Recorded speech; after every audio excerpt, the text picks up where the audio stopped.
காட்டும். எனக்கும் உனக்கும் இருக்கும் நெருக்கம் இளமை தொடங்கி முதுமை வரைக்கும்.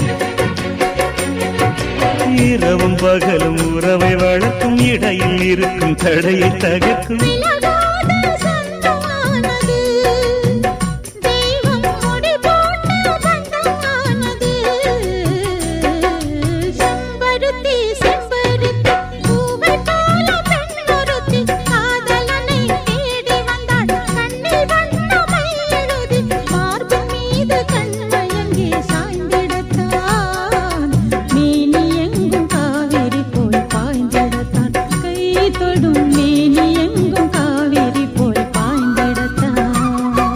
செம்பருத்தி செம்பருத்தி பூவை போல பெண்ணொருத்தி